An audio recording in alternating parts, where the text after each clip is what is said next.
yang paling besar itu dapat jatah apa? Ya, TPP, Wika, dan sebagainya. dan lain-lain. Seperti itu. Yang menikmati adalah sebenarnya Bank BUMN yang karena memberikan banyak kredit. Kalau saya lihat sih dari 19 itu ya Pak ya, ini 2 yang paling menonjol nih Pak gitu proyeknya. Kalau menurut Bapak gimana Pak?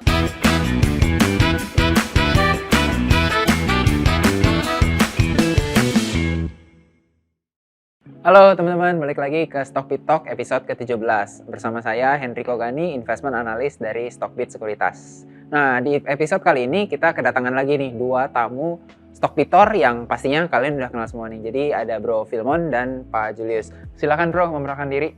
Halo, nama saya Michael Filemon, ID Stockbit saya adalah Blackmon 14.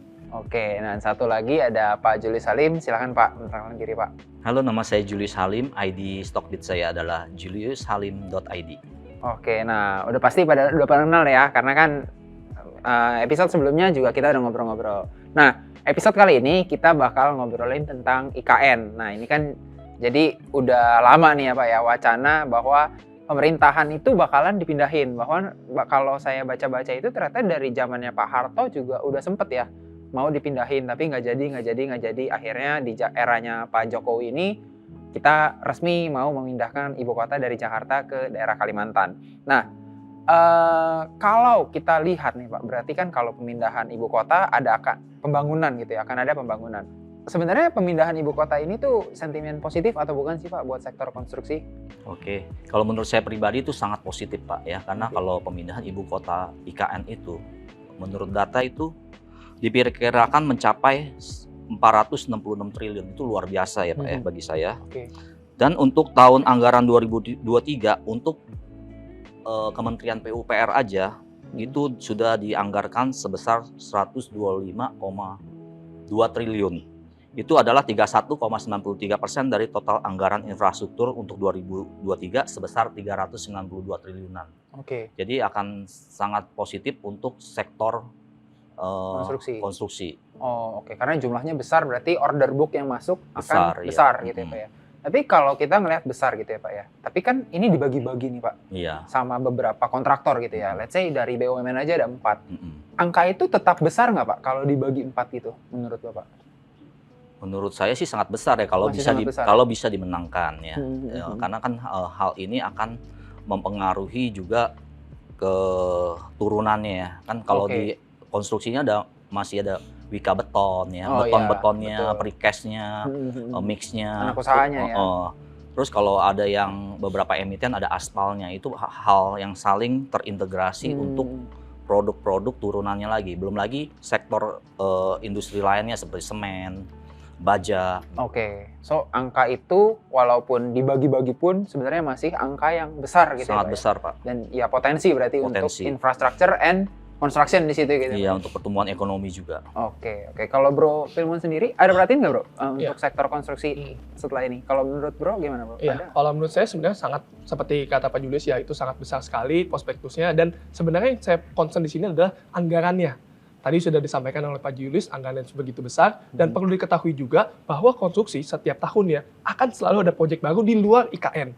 Nah, makanya dengan adanya IKN ini adalah menambah income mereka. Dan bahasanya adalah mempercantik portofolio laporan keuangan mereka. Yang biasanya harusnya kena dampak itu adalah di tahun depan, bukan di tahun ini. Seperti itu. Kalau saya melihatnya dari sudut pandang seperti itu. Jadi adalah sebuah sentimen yang sangat positif, di mana proyek yang besar itu, kalau menurut saya, pandangan saya pribadi, yang diuntungkan adalah sektor-sektor yang berhubungan dengan BUMN. Kenapa? Karena biasanya kalau ini adalah proyek besar pemerintah, pembangunan ibu kota. Nah, dengan proyek besar ini, ada namanya istilahnya bagi-bagi kue. Kalau menurut saya pribadi, pandangan saya pribadi, bagi-bagi kue. Dan bagi-bagi kue ini biasanya harusnya dimenangkan oleh sektor-sektor yang berhubungan erat dengan pemerintah. Seperti konstruksi. Makanya kan kalau kita lihat yang untuk anggaran yang pertama ini ya, yang paling besar itu dapat jatah apa? TPP, Wika, dan sebagainya. Seperti itu. Sedangkan kalau proyek-proyek kecil-kecilnya, itu hanya dapat jatah yang kecil-kecil saja. Makanya kalau misalnya dibilang, oh nanti kan bagi-bagi kue banyak yang lain dapat, tapi yang besarnya tetap dikuasai oleh si tersebut, BUMN tersebut. So harus dilihat juga nih ya, kira-kira siapa nih yang kira-kira bakal dapat kuenya paling banyak gitu ya. Betul. Nah, kalau kita ngomongin pembangunan IKN dan ngomongin sektor konstruksi gitu ya Pak ya. Nah, ini kan banyak nih Pak yang harus diperhatikan gitu. Mungkin teman-teman belum semuanya kenal nih dengan sektor konstruksi ini gitu. Sebenarnya sebelum kita mulai investasi, apa sih Pak yang sebaiknya diperhatikan gitu Pak di sektor konstruksi? Apakah kalau tadi kan new contract ya berarti ya? Apakah order book-nya, burn rate-nya, atau apanya nih Pak biasanya? Jadi kalau pendapat saya pribadi gini ya, saya selalu membeli saham itu melihat book value-nya aset yang berkualitas nggak, bukan hanya book value, tapi di dalam isinya ekuitas tersebut, apakah ada aset berkualitas. Seperti emiten tertentu, di asetnya dicatat masih nilai historis, tetapi ternyata nilai pasarnya, kenyataannya masih sangat besar. Jadi itu over value. Lalu kedua, terkait sektor konstruksi, kita harus lihat juga proyek yang didapatkan yang baru itu, kita harus lihat apakah ditangani sendiri atau enggak 100%. Jadi kalau atau disubkonkan gitu ya? Bukan, namanya kalau di konstruksi ada, kalau dulu kan namanya kerjasama operasi KSO, sekarang namanya Ventura bersama. Oh ya. Jadi kalau Bapak bisa lihat misalkan ada emiten A 50%, emiten B 30%, emiten C 20%, itu artinya Ventura bersama. Jadi pendapatannya tidak tercatat di top line-nya, tetapi dicatat sebagai kalau dia rugi atau laba akan dicatat sebagai pendapatan atau rugi Ventura bersama. Itu yang harus diperhatikan. Ya. Terus kedua adalah ongoing project-nya. Nah, kita harus lihat juga tuh. Selain yang 1 2 itu berkaitan dengan masa penyelesaiannya. Karena dari kedua hal tersebut kita akan bisa lihat proyeksi pendapatan dan laba ke depannya. Jadi akan berkaitan dengan earnings, price earning ratio-nya ke depan. Tentunya akan mengaruhi valuasi kan, betul. Cash flow-nya juga. Terus yang ketiga adalah, yang harus diperhatikan sekarang adalah tingkat hutang berbunganya. Oh ya, kayak giringnya ya. Karena memang dari yang era Presiden Pak Jokowi, kan prioritas infrastruktur adalah utama. Cuma setelah beberapa tahun sejak periode pertama kita lihat, dari zaman SBY hutangnya masih kecil, sekarang hutangnya bertambah besar. Nah, kita harus perhatikan tuh debt equity ratio-nya, karena akan berkaitan dengan beban bunga yang harus ditanggung oleh perusahaan. Jadi yang menikmati adalah sebenarnya Bank BUMN yang memberikan kredit. Itu kita harus perhatikan. Jadi cari emiten yang debt equity ratio-nya rendah gitu.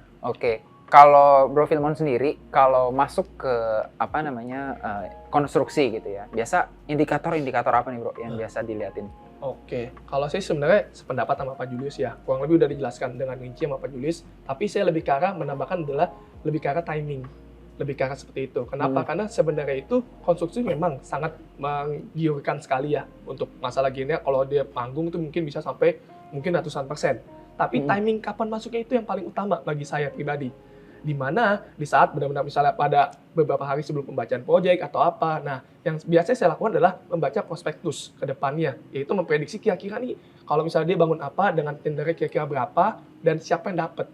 Seperti itu. Biasanya ditandain kalau dari segi teknikal ya, biasanya itu udah ada early confirmation dahulu sebelum berita itu diumumkan secara publik. Seperti itu. Nah, jadi saya menunggu momen itu untuk masuk dalam jumlah yang cukup besar. Karena kalau misalnya saya nyicil, ya it's okay sih, bisa-bisa aja. Tapi berapa lama? Dan dana yang istilahnya apa ya? Yang nganggur gitu. Sedangkan kalau dia nggak manggung, itu lama. Jalannya ya dia akan di situ aja terus, nggak akan kemana-mana. Jadi kayak menurut saya sih lebih karena timing gitu. Dan prospektus ke depannya apa dan sebagainya. Soalnya kan kalau tadi Pak Joni juga disampaikan kan, saya mungkin kilas balik adalah utangnya juga cukup besar rata-rata di konstruksi. Dan utang itu nanti akan jadi beban bunga yang akan mempengaruhi ke laporan keuangannya. Sehingga nanti bisa jadi banyak nih proyeknya, tapi kok laporan keuangannya kok untungnya dikit ya? Untungnya dikit. Habis di beban bunga. Seperti itu. Oke. Nah, ini ngomong-ngomong timing nih Bro. Ini sekalian nih nanya. Kira-kira kalau secara teknikal, sekarang tuh udah ada belum tanda-tanda kayak gitu? Udah akumulasi gitu ya yang tadi Bro bilang. Kalau dari segi teknikal, sebenarnya untuk saham-saham konstruksi ya, saya sampaikan di sini konstruksi dan ada beberapa di properti, itu sudah ada early confirmation bahwa ini akan mulai jalan. Tapi kalau saya melihat sendiri dari segi faktor yang lainnya, itu masih istilahnya mengumpulkan barang, lagi akumulasi. Sehingga memang, istilahnya kan sebagai kita institusi atau misalnya kita sebagai market maker, kita kan kalau misalnya mau mengangkat suatu saham itu kan kita mesti menunjukkan barang yang ada dulu dong. Kalau nggak buat apa kita naikin? Misalnya kita nggak ada barang, buat apa kita naikin? Betul. Seperti itu. Makanya jadi sekarang itu lagi fase akumulasi kalau saya lihat. Tapi kalau kita ngomong kapan jalannya, itu saya tidak bisa memprediksi apakah dalam waktu dekat atau dalam waktu panjang. Itu tergantung dari berapa banyak dan berapa lama. Seperti itu. Nah, dengan fase akumulasi tadi nih bro, kira-kira udah tepat belum sih kalau kita masuk sekarang atau nunggu gitu? Kalau teknikal kan lagi sideways, ada yang bilang tunggu breakout gitu ya, kita ikut dalam fase partisipasi publik gitu ya, atau ya kita juga bisa ikutan kumpulin sekarang. Oke, jadi sebenarnya kalau untuk membahas hal tersebut, kita mesti tahu dulu berapa banyak jumlah yang ingin kita masukkan ke dalam suatu emiten tersebut. Seperti itu, karena kalau misalnya kita ngomongin, dalam jumlah puluhan juta, ratusan juta, atau miliaran, itu beda cara fasenya gitu. Jadi saya mesti mengetahui dulu adalah berapa banyak yang kalian mau masukkan ke dalam suatu emiten tersebut. Kalau kita mau masuk ke dalam jumlah besar, artinya apa? Kita sudah boleh mulai nyicil. Nyicil itu adalah kita beli dulu sebagian, berapa persen dari portofolio, nanti pada saat dia ada momentum tiba-tiba crash atau ledakan news yang nggak jelas, kita bisa tambah lagi perlahan, seperti itu. Jadi kita mesti mengetahui dulu alokasi dana kita mau berapa di emiten tersebut. Setelah mengetahui alokasi dana, baru kita bisa mengetahui strateginya mau apa. Seperti itu. Kalau misalnya, alokasi dana saya cuma segini sekian aja, kira-kira kalau dari dana sekian ini bisa langsung masuk sekali HK. Ya ngapain kita nunggu lama-lama? Mendingan yang langsung aja tunggu pas saat mau jalan, partisipasi publik, baru kita masuk. Berarti kalau dana kita gede gitu ya. Kalau dana kita gede ya, kita mesti sabar-sabar gitu, nggak bisa masuk langsung jebret gitu. Ya memang psikologis dan uang yang mau dimasukin tuh jadi pengaruh banget, karena kalau uang kecil kita bisa sekali HK, kita masuk pas partisipasi publik, lebih hemat waktu ya bro ya. Tapi kalau uangnya banyak, nggak bisa sekali HK, ya otomatis kalau kita nunggu breakout mungkin ketinggalan ya. Betul. Jadi udah ngacir duluan, jadi better pelan-pelan gitu ya. Oke. Nah ini secara teknikal nih teman-teman. Jadi buat teman-teman yang trading biasanya pakai teknikal, ini bisa dijadikan masukan nih, saran dari Bro Filmon. Nah Pak, kalau tadi kan kita udah dengar secara teknikal nih dari Bro Filmon. Kalau saya mau nanyanya fundamental nih Pak ke Bapak nih Pak. Kan per tanggal 23 Agustus kemarin nih Pak ya, ini catatan saya, pemerintah itu mau bangun 22 rusun modular nih, katanya buat 17.000 pekerja. Budgetnya 27 miliar, totalnya ada 600 miliar tuh. Budget 27 miliar per rusun gitu. Terus juga ada lagi beberapa minggu kemudian tuh yang beberapa kontrak, 19 paket gitu. Dan 2 kontraknya itu nilainya gede Pak. Itu ada jalan tol IKN segmen KTT Karyanggau sampai SP Tempadung, itu dikerjain sama Wika, PTPP, sama Jakon. Terus juga ada KSO IKN segmen SP Tempadung Jembatan Pulau Balang, itu Waskita sama Nindya. Yang pertama tadi 1,9 T, yang kedua tuh 2,1 T nih Pak. Ini kira-kira jadi katalis positif nggak nih Pak buat Wika, PP, Jakon, terus juga Waskita? Ini kan kalau saya lihat sih dari 19 itu ya Pak ya, ini 2 yang paling menonjol nih Pak gitu proyeknya. Kalau menurut Bapak gimana Pak? Tentu ini menjadi katalis positif bagi pergerakan emiten konstruksi yang memenangkan tender tersebut ya. Cuma yang harus kita perhatikan adalah, karena ini kan penugasan dari pemerintah ya, karena ini yang, kalau untuk sektor konstruksi sebenarnya ada hambatan Pak, nggak bisa sembarang kontraktor bisa masuk. Iya. Karena untuk bangun jembatan, jalan tol harus ada ahli khusus. Jadi persyaratan untuk menang tender. Tapi ini kan nggak melalui tender yang seperti umum ya. Tapi ini penugasan dari pemerintah, karena track record dari emiten-emiten tersebut yang sudah mempunyai track record menangani proyek konstruksi di Indonesia.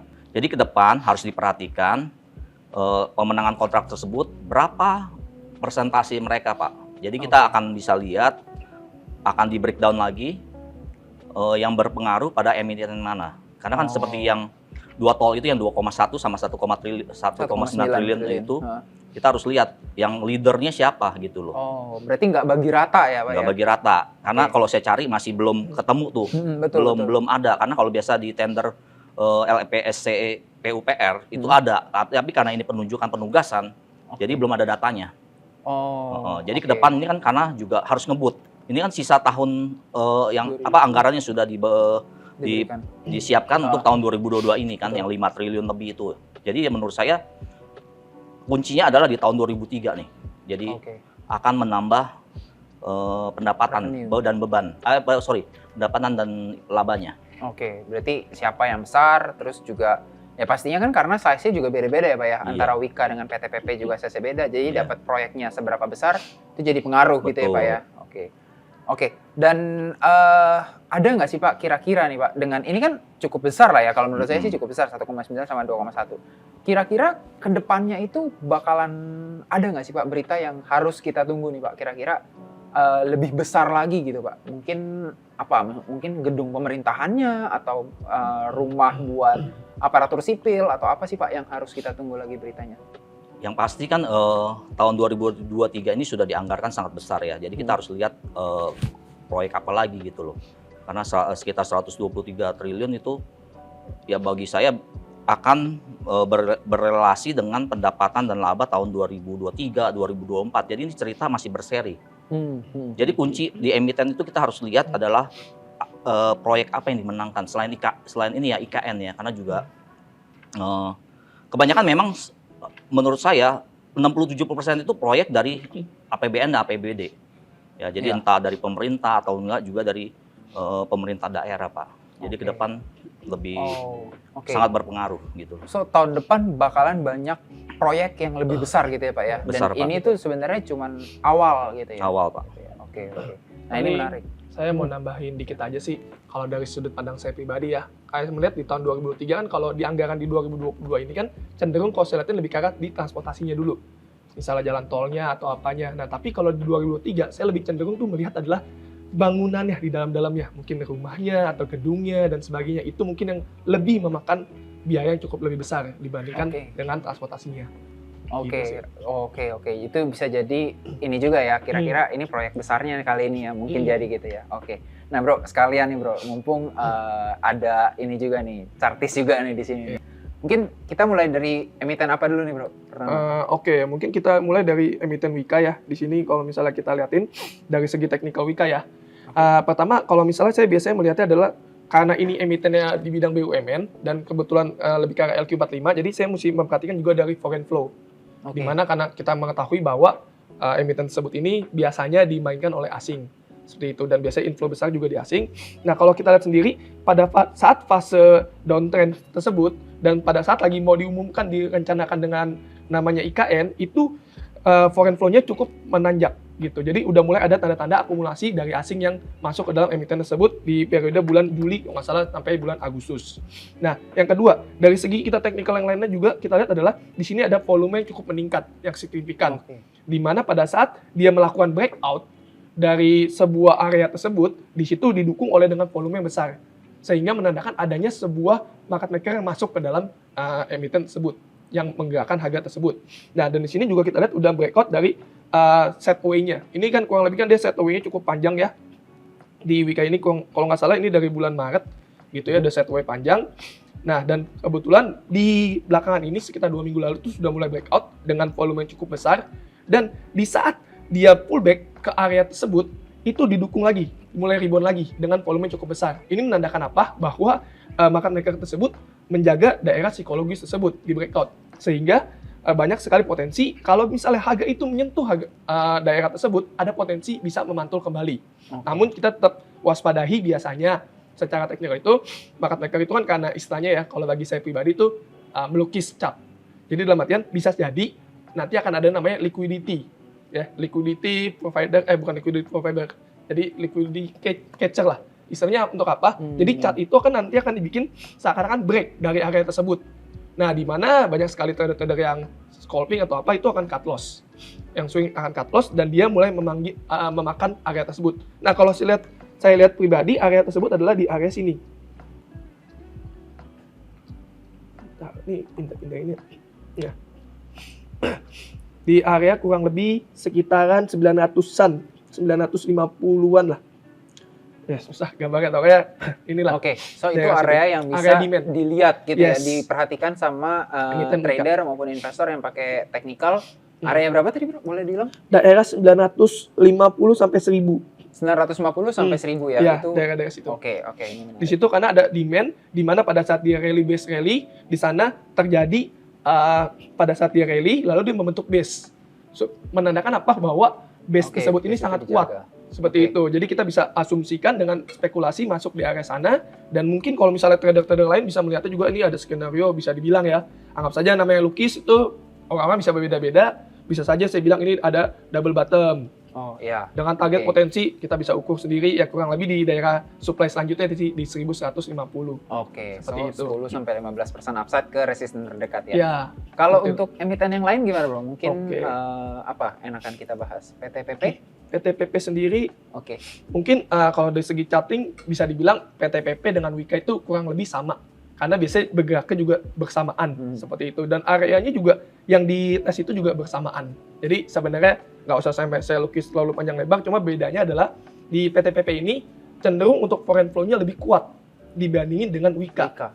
Oke. Ya saya melihatnya seperti itu. Jadi kenapa? Mungkin ya salah satu faktornya adalah laporan keuangannya lebih mendukung Oke. daripada Wika, sehingga foreign asing disuruh milih daripada saya memilih, kan dua-duanya udah sama konstruksi juga, dan biasanya kuenya juga sama-samaan Iya. bagi sama rata ya. Saya lebih memilih yang lebih sehat. Oke, jadi Jadi- lebih banyak foreign-nya ya di Ya, kalau saya lihat PTPP sih- ini. Betul. Dan kalau misalnya kita juga mengecek dari broker summary-nya, kalau misalnya Anda ini kan saya juga biasanya menganalisa juga menggunakan broker summary juga, Bandamologi. Nah, di sana PTPP memang lebih diunggulkan dan lebih menarik dibandingkan dengan Wika. Kita bisa lihat akumulasi cukup besar, dan rata-rata di sini ada akumulasi dari institusi-institusi lokal juga yang cukup besar. Oke. Seperti itu. Oke, kita Terus lanjut mungkin was kita dulu bro gimana? pas kita WSKT ya. Ya, WSKT. Sorry. Nah, untuk WSKT ini kalau saya lihat ya, cenderung ini masih sideways. Namun, yang menarik dari WSKT adalah sewaktu dia sideways, itu sedang diakumulasi oleh foreign yang cukup besar. Kita bisa lihat di sini adalah foreign flow-nya ya. Di saat dia sideways, panjang, bergerak masih di area rentan, range dari area 600. Untuk sekarang ini, kalau saya gambar, WSKT ini masih bergerak terbatas, yaitu masih di rentan area ini, yang saya kotakin ya. Ini gambarnya seperti ini. Nah, ya kurang lebih seperti itulah. Masih di range area 600 sampai dengan sideways di bawahnya itu di area 500. Jadi kalau misalnya let's say kalian juga mau masuk WSKT, untuk tujuannya apa dulu? Kalau misalnya tujuan untuk investasi jangka panjang mungkin masih cukup menarik karena harganya masih dalam range terbatas dan belum breakout seperti kawan-kawannya. Seperti yang kita lihat tadi di Wika dan di PTPP kan sudah mulai breakout dari minor resisten. Bisa dibilang gitu, minor supply. Nah, kalau di WSKT ini masih belum break dan masih cenderung akumulasi cukup besar. Nah, cuman yang kita mesti perhatikan berbedanya adalah apa? Kalau misalnya sebelum-sebelumnya, pada saat dia fase downtrend, ya di frekuensi analyzer itu flat. Jadi tidak ada namanya spike volume, tidak ada yang beli. Ya. Nah, tapi pada saat dia di fase sideways di sini, di sekitar sebulan sampai 2 bulan ini, frekuensi analyzer itu sudah mulai naik.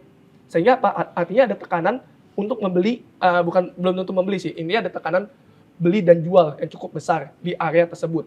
Sehingga harga istilahnya kayak mau naik, turunin dulu, mau turun juga dinaikin Oke. lagi, lebih cenderung gitu. Dan kalau kita lihat RSI di sini, kita bisa melihat kalau dari segi RSI itu ada namanya bull divergence. Ya, bull Oke. divergence di mana pada saat harga sahamnya ini turun, kita lihat di sini, RSI-nya meningkat. ya, namun RSI-nya itu meningkat di daerah sinilah. Turun, ini susah nih. Ya kurang lebih tarik garis gitulah ya. Oke. Hmm. Oke, wah ini oke. Jadi cukup menarik juga karena ada volume spike dan juga foreign yang masuk. Ya.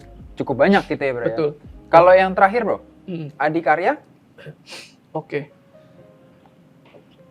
Nah, kalau untuk Adikarya sendiri ini pun sebenarnya juga bisa dibilang cukup menarik dibandingkan dengan PTPP dan Wika gitu ya. Cuma bedanya adalah dari segi porsinya aja gitu. Dan di sini tuh kalau misalnya dari PTPP dan Wika itu baru ada reaksi itu sekitar 1 sampai 2 bulan. Tapi kalau Adikarya sebenarnya itu sudah ada reaksi dari beberapa bulan sebelumnya gitu. Jadi foreign itu udah mulai masuk dari sebelum berita ikan ini Oke. mulai heboh seperti itu ya. Dan dari segi RSI juga masih cenderung bagus. Saya masih belum melihat ada bearish, divergent dan sebagainya. Dan kalau misalnya dari segi technical, ini masih sideways, masih berjalan di area-area rentan tersebut. Kalau misalnya kita lihat pattern, masih bentuk trendline sih kalau saya lihatin. Masih belum ini, bergerak masih di area trend ya. Oke. Oh udah mulai uptrend ya berarti itu ya bro? ya? Sudah mulai uptrend, udah ada minor uptrend.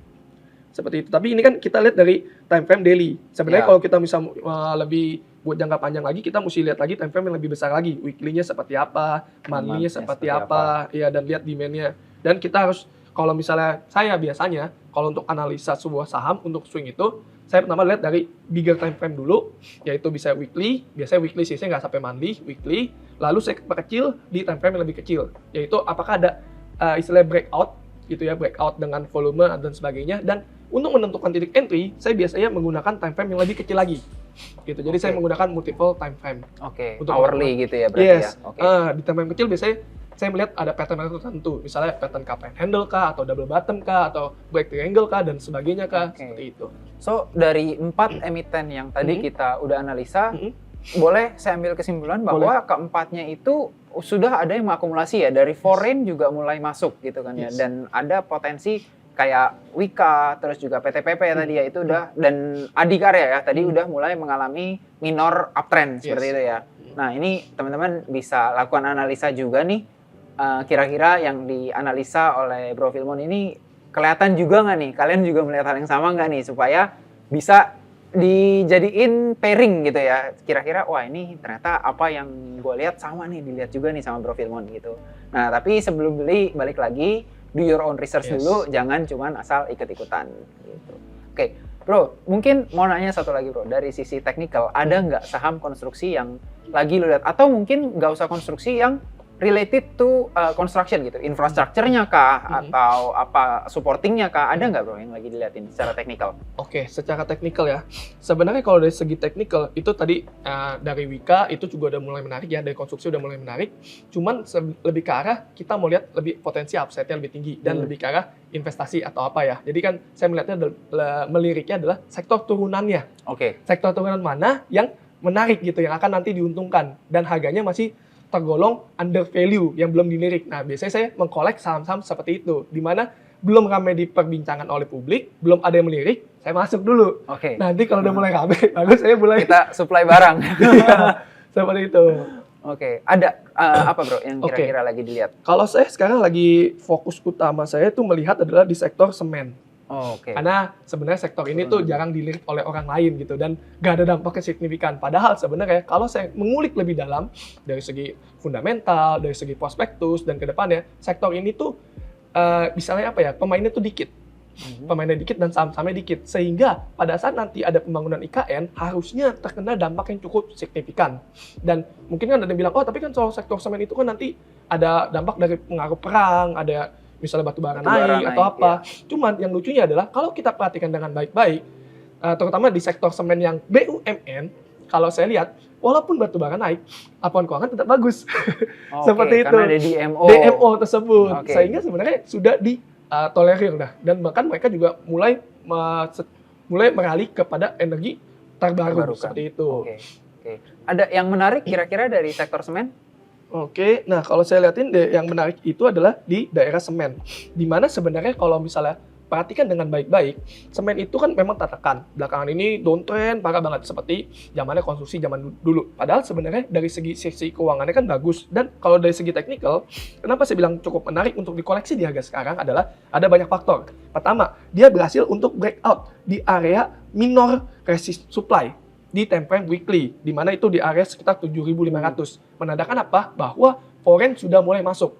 Dan sedikit disclaimer kalau misalnya kalian yang belum tahu untuk emiten SMDR tersebut ini adalah kenapa terjadi penurunan cukup signifikan? Karena sebenarnya kalau kita baca di dalam keterbukaan informasi, laporan pemegang saham itu sebenarnya adalah dari perusahaan Amerika yang sedang exit.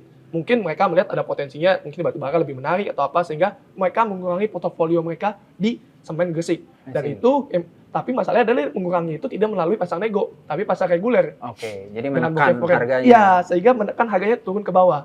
Seperti itu. Makanya harganya makin turun ke bawah. Namun saya melihat di harga area 6.000 itu sudah mulai ada yang menampung. Oke. Dan sudah ini teknikal udah juga mulai ada oke, sideways udah mulai ya? uptrend. Nah, Sudah mulai uptrend malah ya? sudah mulai uptrend. Soalnya dia udah break dari minor. Gitu ya. Minor downtrendnya udah di break dan dia sampai sekarang belum membentuk lower low kembali. Jadi belum menembus dari area 6.000 sehingga masih bisa dibilang ini masih jalur uptrend. Dia bikin higher high lalu bikin belum membentuk lower low, higher low seperti itu. Oke. Ya. Dan di time frame weekly-nya juga kalau kita lihat di sini sudah dia ada potensi reversal. Kalau misalnya kalian lihat dari technical Oke. tuh ada potensi reversal, memantul dari area demand yang di sini. Di sini ada hidden demand di area susah ya. Nah, seperti itu dia memantul dari hidden demand di area sekitar 6.400-an sampai 6.000 pas. Oke, so selain konstruksi yang menurut Bro Filmon menarik juga ada semen gitu ya, Yes. salah satunya SMGR yang udah mulai membentuk minor uptrend gitu ya, Betul. break dari major downtrendnya dia ya. Yes. Oke, Betul. wah thank you banget nih Bro, ini juga bisa jadi referensi teman-teman. Mungkin juga selain SMGR ada juga nih emiten-emiten semen lainnya yang Iya. menarik gitu. Silakan dikulik-kulik sendiri, kalau boleh nanti silakan di-sharing-sharing di kolom komen ya. Nah, kalau dari Pak Julius sendiri Pak, dari sisi fundamental mungkin ada nggak Pak yang menarik Pak dari emiten konstruksi ataupun ya mungkin supportingnya gitu Pak? Boleh sebut nih. Silakan Pak, nggak masalah. Kalau saham jagoan saya ya Jaya Konstruksi Pak, Oke, JKON, Jakon ya, Pak, ya? Jakon ya. Oke. Kenapa Kenapa saya tuh, Pak? memilih? Kenapa saya memilih saham tersebut? Karena di Maret 2022 ini agak anomali. Pada saat 2020 COVID, saham BUMN malah turun paling rendah dan dia naik di 2021, terus kembali turun di 2022. Jakon ini antik. Dia di Oke. Maret 2022 justru turun. Karena juga karena efek dari itu kan, politis ya. Iya. Formula E, dia memenangkan salah satu kontraknya, pengerjaan Formula E, sirkuitnya. Tapi bagi saya gini, saya lihat value-nya Pak. Iya. Di harga 74-75 waktu saya kolek, itu merupakan suatu kesempatan investasi yang sangat besar. Karena saya buka aja, value perusahaan tersebut adalah di 280 aset Oke. berkualitasnya. Walaupun di dalam nilai buku tersebut adalah 160-an ya waktu yang saya kolek. Tetapi sebenarnya kalau dicek secara value aset berkualitasnya dia sudah hampir 280-290. Oke. Nah, bagi saya itu menarik karena di dalam Jakon sendiri memang konstruksi memang profit marginnya kecil Pak. Tapi di dalam segmen Jaya Konstruksi sendiri dia ada supportingnya Pak. Dia ada segmen aspal. Oke. Nah, Satu jadi paket ya berarti ya. aspal ini kontribusi marginnya sangat besar Pak. Oh. Kedua adalah namanya, kalau itu kan Jaya melalui Jaya Trade ya, Jaya Trade Indonesia anak perusahaannya. Terus anak perusahaan keduanya adalah Jaya Beton Indonesia. Jadi untuk mensupport kayak modular kemarin itu, Oh. kalau dia bangun rumah susun dia tinggal Ya. pasang-pasang. Pasang-pasang, Nah, betul. memang dia agak terkontraksi waktu di 2021 ke bawah, tetapi di dalam perkembangannya Q1 mulai menanjak kan, Q2 emang itu saya udah perkirakan, proyeksikan ya. Mungkin ke depan juga sesuai arahan manajemen dia akan capai tahun ini sekitar earning per share-nya 10 per saham. Oke. Jadi dia kan juga banyak menang kontrak dari DKI ya. Jadi ke depan dia kerjain sendiri Pak. Jadi 100% pendapatan di sana. Juga selain mendukung pendapatan grup dari Jaya Real Property, dia bangun Bintaro Exchange ya. Jadi ke depan ya menurut saya bagus. Nah, oh ya saya lupa. Selain di aspal itu dia punya kapal Pak. Oke. Kelebihannya. Kapal apa tuh Pak? Kapal untuk angkut aspal Pak. Oh. Jadi dia mobile. Oke. Jadi Ya, ini kekuatan dia.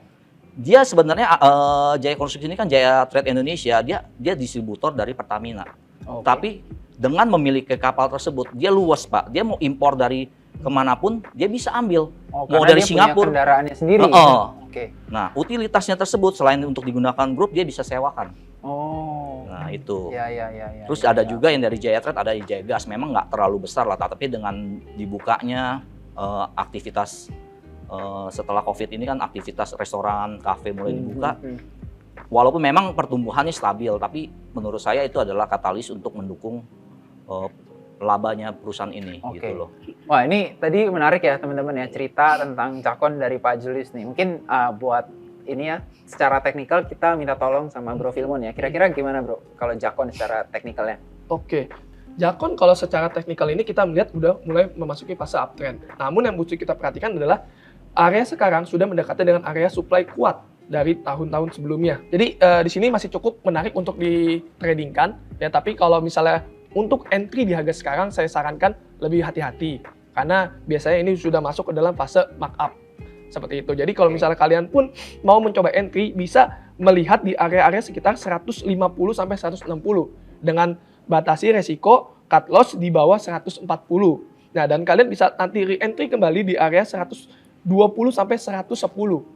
Dengan cut loss kurang lebih sekitar di area di bawah 100. Seperti itu. Jadi kalian kalau misalnya mau swing boleh perhatikan dua area tersebut. Tapi kalau misalnya kalian mau scalping doang, ya pasang cut loss dengan area yang tadi sudah saya sebutkan. Di mana sebelum kita entry, kita memastikan dulu nih gimana reaksi market pada saat menyentuh area tersebut.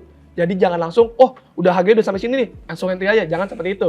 Jadi kita mesti lihat dulu reaksinya seperti apa. Oke. Kalau bisa reaksi bagus, go ahead. Dan pasang trailing kalau udah profit. Oke. Jangan sampai rugi. Oke, ini tadi udah lengkap ya teman-teman ya. Fundamental yang ada, teknikalnya juga udah kita bahas.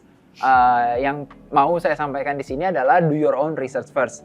Karena tadi Pak Julius juga udah bilang pertama kali ngumpulin di 75 dan sekarang harganya udah naik tinggi gitu kan. Jangan sampai malah nyangkut di atas. Oke, teman-teman, sampai di sini pembicaraan kita bersama Bro Filmon dan Pak Julius di Stock Talk episode 17 tentang IKN. Semoga bisa menambah wawasan teman-teman nih, kira-kira IKN itu bakalan kemana arahnya atau mungkin malah bisa menjadi investment idea atau trading idea teman-teman. Kembali lagi saya tekankan do your own research first, jangan sampai masuk karena cuma mendengar rekomendasi dari sini, ini bukan pom-pom dan kita di sini untuk tujuan sharing. Gitu. Oke, terima kasih buat teman-teman yang udah nonton. Kita ketemu lagi di Stock Talk episode selanjutnya ya. See you.